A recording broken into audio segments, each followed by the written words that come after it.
Halo pemirsa Tour Driver, inilah mobil yang Anda tunggu-tunggu.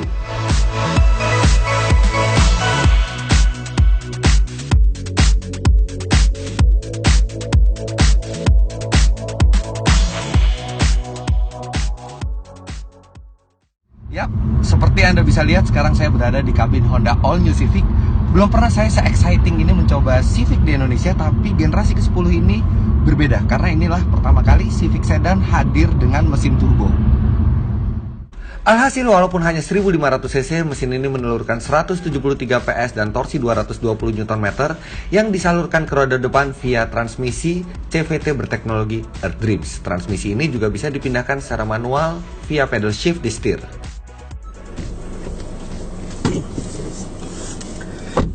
Masuk ke kabin, interiornya baru total. Dan dia memang masih ada sedikit material keras di konsol tengah, tapi di pintu, kemudian di dashboard itu materialnya sudah empuk, jauh meningkat dibandingkan Civic sebelumnya. Dan instrumennya juga desainnya keren. Dia modern, tapi dia masih mempertahankan tachometer analog. Dan itu yang mencerminkan nilai sporty, karena biasanya mobil balap itu juga RPM-nya besar dan analog, sedangkan speedometer tetap menggunakan digital seperti Civic dari dua generasi sebelumnya. Posisi mengemudi apakah berbeda dibandingkan sebelumnya? Ternyata saya atur elektrik yang kanan, yang kiri tidak. Sama. Jadi dia tidak jauh lebih ergonomis, tapi itu bukan berita buruk karena posisi mengemudi Civic sejak generasi FD yang keluar di 2006-2007 kalau saya tidak salah, itu memang sudah memiliki posisi mengemudi yang sangat baik. Namun ada satu yang sedikit mengecewakan, mobil ini lampu depannya LED. Lampu belakangnya LED, sudah dilengkapi dengan DRL yang cantik, tapi lampu kabinnya itu masih berwarna kuning. Dan lampu yang di tengah ini itu seperti old school ya, maksudnya ini hal kecil yang bisa diganti, tapi itu tidak mempengaruhi secara signifikan kesenangan berkendaranya mestinya. Sekarang kita coba. Namun ada satu hal yang dicurigai akan mengurangi keasyikan berkendara dari Civic Turbo ini, yaitu penggunaan transmisi CVT. Transmisi ini diperkirakan akan menghilangkan karakter sport dari turbo. Benarkah demikian? Ya, memang menghilangkan karakter sport dari DNA Civic. Transmisi ini halus, transmisi ini juga cukup responsif, tapi tetap tidak bisa sama seperti transmisi manual atau transmisi dual clutch yang mestinya digunakan Civic di mesin ini. Tapi bukan berarti mobil ini lambat. Walaupun dengan transmisi CVT yang startnya pasti lambat, mobil ini masih bisa menempuh 0-100 km per jam dalam 9,3 detik. Dan kemarin kami coba di Sentul untuk sesi 402 meter, mobil ini bisa menempuhnya dalam 15,5 detik. Dan Anda yang suka ikut drag race pasti tahu betapa cepatnya 15 detik untuk 0-402 meter.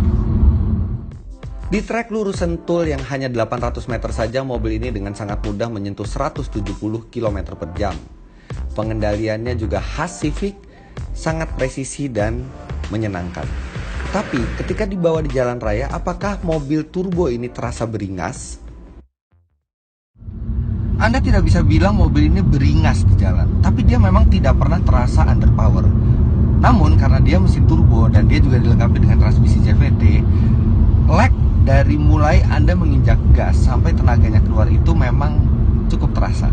Jadi tidak instan begitu Anda menginjak gas langsung tenaganya keluar. Kalau Anda mau lebih instan, Anda harus menggunakan mode sport atau gunakan pedal shift yang bisa mengubah transmisi CVT ini menjadi mode manual 7 speed.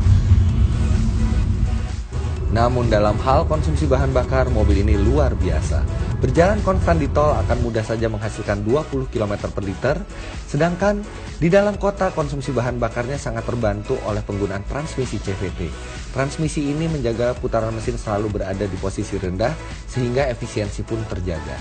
Tercatat, di rute kombinasi melewati berbagai jenis jalan, kami menempuh 400 km lebih dengan konsumsi bahan bakar 13,2 km per liter. Namun sayangnya hanya ada satu varian mesin Civic di Indonesia dan varian 1800cc yang mestinya lebih murah tidak dimasukkan. Salahkan pemerintah yang bikin pajak untuk 1800cc itu lebih mahal, sehingga kalau masuk ke Indonesia dia justru lebih mahal dari 1500cc ini. Jadi nggak ada poinnya masukin 1800cc ke sini.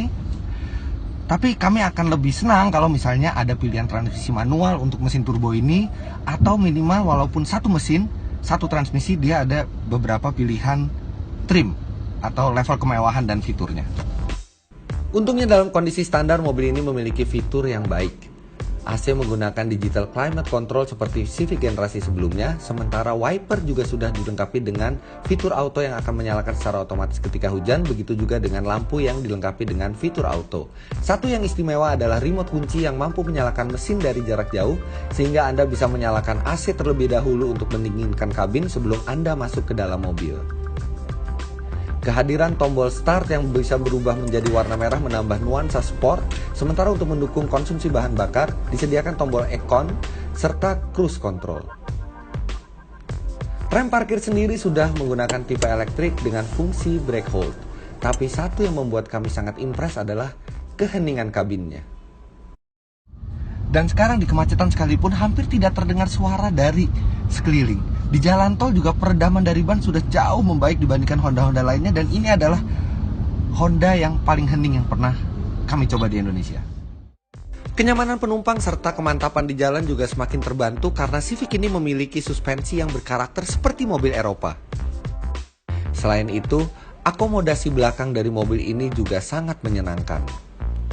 Bahkan saya yang berpostur 177 cm sekalipun masih mendapati ruang kaki yang sangat memadai, begitu juga dengan ruang kepala.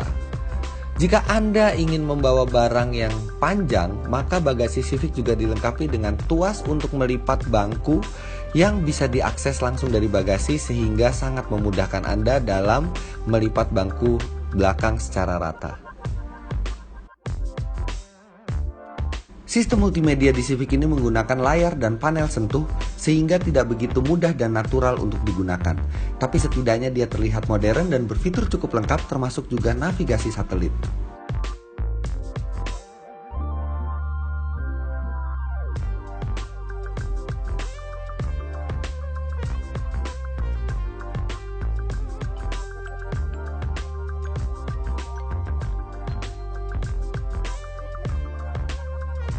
Secara keseluruhan, mobil ini sangat nikmat untuk dikendarai dan juga memiliki tampilan yang cantik.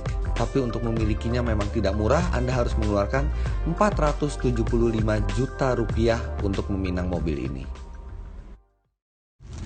Hanya di Indonesia pajak sedan itu lebih tinggi dibandingkan jenis lainnya karena dianggap barang mewah. Tapi kalau Anda ingin menikmati Civic tapi tidak mau membayar seharganya sekarang, ada gosip yang sangat bisa dipercaya dari orang dalam Honda bahwa Civic generasi ke-10 ini akan dibuatkan versi hatchbacknya, dan itu mungkin akan datang tahun ini, dan kemungkinan besar juga akan dirakit di Indonesia sehingga harganya bisa lebih rendah. Mungkin itu akan sangat menarik dan mengingatkan kita pada memori Civic Estilo di tahun 92 sampai 96 yang itu sangat populer di anak muda. Secara overall mobil ini terasa seperti loncat 2 generasi dari sebelumnya. Mobil ini sangat nyaman untuk ditumpangi di belakang, juga sangat asyik untuk dikemudikan di depan. Performanya baik, kehematannya juga baik, dan bentuknya juga menawan. Apalagi ini Honda, artinya jaringan servisnya juga sangat luas di Indonesia. Satu-satunya kekurangan yang agak signifikan di mobil ini adalah tidak adanya pilihan transmisi lain selain CVT. Tapi kalau Anda tidak masalah dengan itu dan Anda mencari sedan medium, maka jangan Anda membeli apapun sebelum Anda mencoba langsung mobil ini. Begitulah kesimpulan kami terhadap Honda All New Civic bermesin turbo ini. Jangan lupa klik like bila Anda menyukai video ini, share ke teman-teman Anda yang mungkin membutuhkan sedan, kemudian subscribe ke channel kami untuk mendapatkan info-info terbaru tentang mobil baru di Indonesia. Terima kasih Anda sudah menyaksikan. Sampai jumpa di review kami selanjutnya.